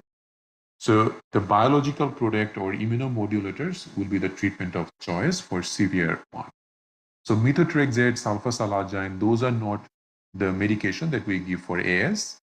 For AS which is severe, or even if you get this bamboo spine finding where it looks like a bamboo, that is also severe feature, that patient will need a immunomodulator. Okay. Moving on to another spondyloarthropathy, which is reactive arthritis. So reactive arthritis, often it starts with a acute urogenital infection, like with chlamydia, or enteric infection with Salmonella shigella. So a patient will have any of this infection, followed by they will get urethritis, conjunctivitis, and arthritis. So arthritis start 1 to 3 weeks after this initial infection, affects the larger joint, especially ankle or knee joint. And this patient also can get like ulceration and rash on their penis and their genital area. And they can also get eye inflammation such as conjunctivitis or iritis. So it's a triad where patient gets urethritis, conjunctivitis, and arthritis. Okay? So if you have got a patient who has got an initial STI with chlamydia or a GIT infection with Salmonella, followed by arthritis, knee joint, ankle joint is painful, having uveitis or conjunctivitis, and having urethritis, then you would consider likelihood of reactive arthritis or Ritter syndrome. Now let's have a look on this from MedBullet. So this is the conjunctivitis you see.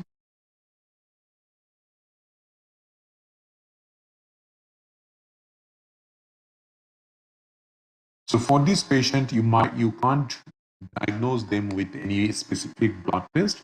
It is a clinical diagnosis. The treatment is when there is acute phase, you will treat them with NSAID. That's the main treatment for this patient. Eventually, this patient will get better. So reactive arthritis, it is symptomatic treatment with NSAID. Not much of a treatment that you can do anyway. Now, psoriatic arthritis. Psoriatic arthritis is also a part of spondyloarthropathies. But it is not very common, but it's easy to diagnose because this patient will be already diagnosed as psoriasis and they will develop arthritis of their finger. So it mainly affects the DIP joint. And this patient most of the time get monoarthritis, mainly the knee joint pain. So if a patient has got arthritis of the finger, especially the DIP joint, and also knee joint painful in a patient with psoriasis, you can consider psoriatic arthritis. And the treatment is NSAID, sulfasalazine, or even intra-articular steroid. Not very important for exam.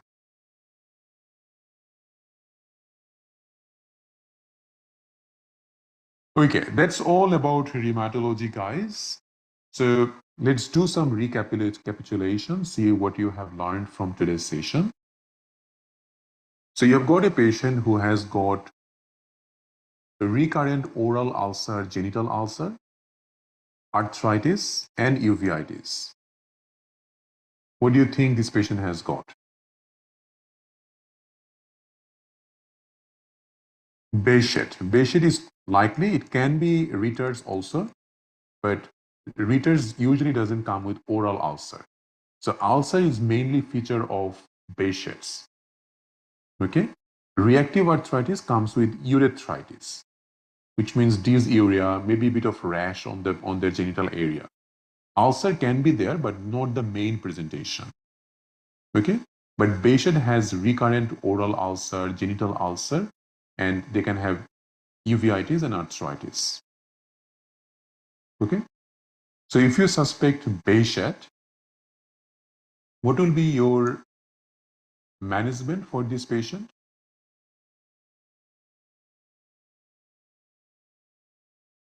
Steroid. That's right. Now, 30-year-old man coming with skin ulcer, fever, malaise, arthritis, and hypertension, HBsAg positive. So you have got everything that you need with livedo reticularis. So that is PAN, right? Polyarteritis nodosa. What is the confirmatory test to diagnose this?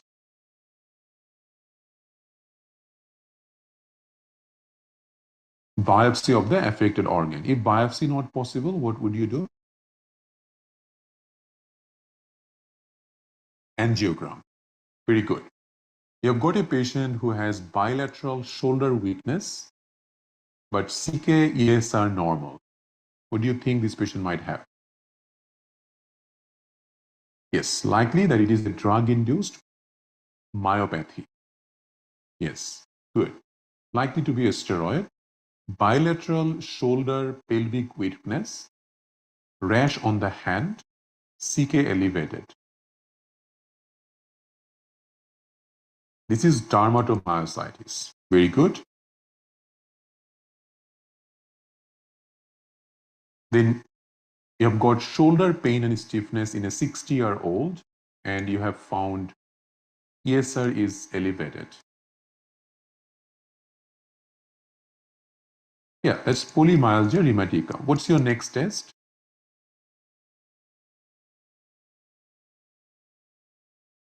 ESR, because that will be elevated. We already have done it anyway. So for PMR, what is the treatment?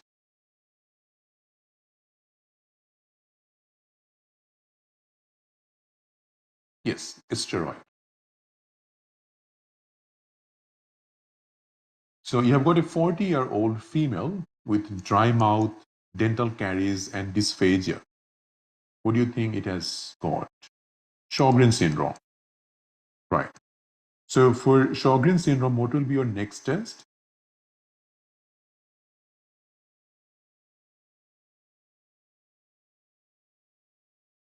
NTRO and NTLA. Very good. And what will be your confirmatory test?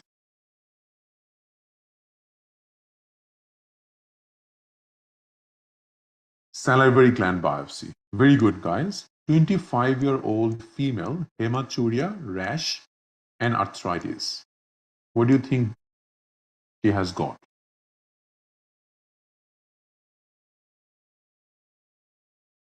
For Wagner, have we got any upper or lower respiratory tract infection? No. It's not Wagner. 25-year-old female, rash, arthritis, hematuria. That's SLA. Okay. So you've got arthritis, rash, most likely discoid or malar rash, and then hematuria, which is kidney involvement. You've got a patient who has got sinusitis, cough, shortness of breath, and hematuria. Now that is Wagner. That's right.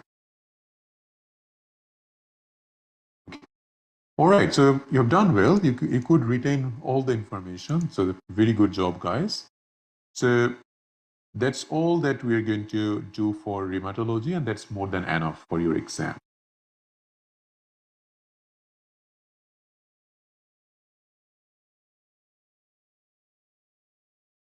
And Dr. Sana for induction in premature rupture of membrane.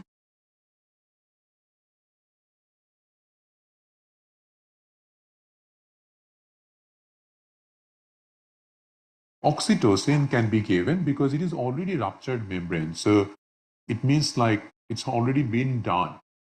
So oxytocin can be added, but no need of prostaglandin because there is no need of ripening the cervix, right?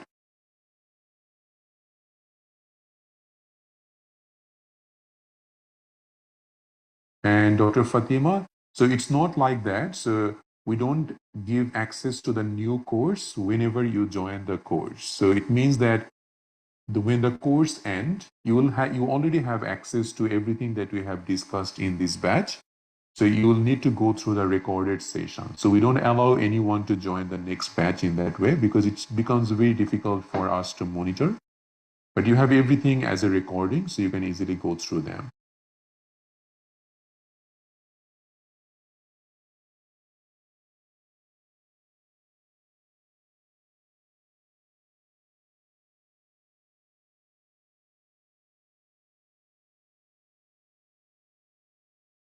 DMRD causing GIT symptom.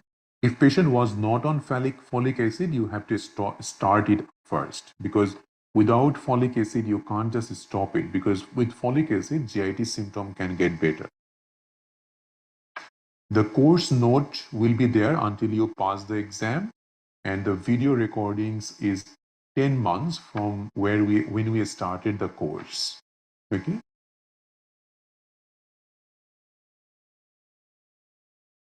Yes, you can join the recall session. So for anyone who wants to continue the recall sessions, you will be able to join those with some subscription. So we will advertise that before the end of your course.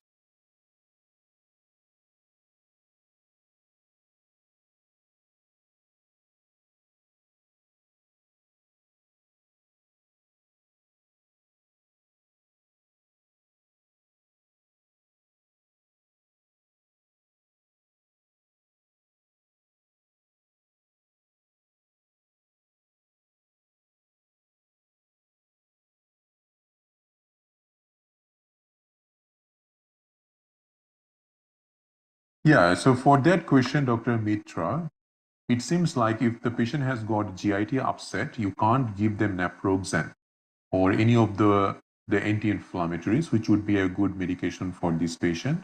So your next option is infliximab, unfortunately.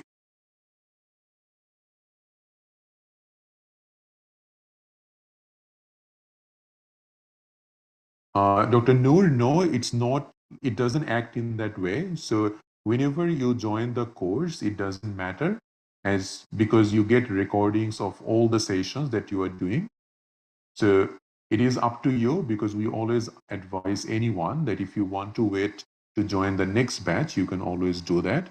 But when you join in the middle of the session, it means that we can't add you to the next batch. It is very difficult for us to give you access to multiple batches. So we don't do that anymore. So what you can do is that if you want to get recall session, you'll need to like make a subscription for that, which is very minimal. But that is the only way to get the recall session if you want. Doesn't matter when you join the session.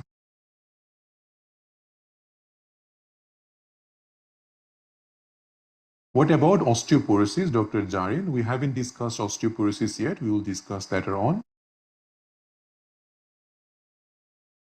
And steroid can worsen stomach pain. So many times when you put a patient on long-term steroid, you also start them with PPI to make sure they don't end up getting a reflux or ulcer.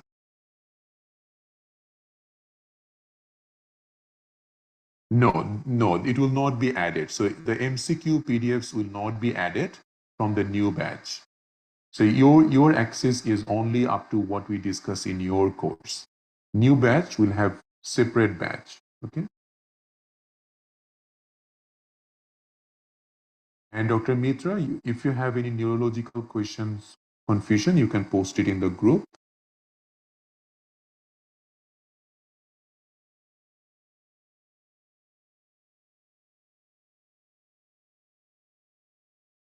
All right, guys, so I will stop it here tonight. Please, if you have questions, you can always post it in the group, and I try my best to go through them. You have a lot of discussion with our mentors with questions solved. So you can also try to ask them. But if you're confused between their answers, you can always tag me, and I'll take my time to answer those questions. Okay, thank you.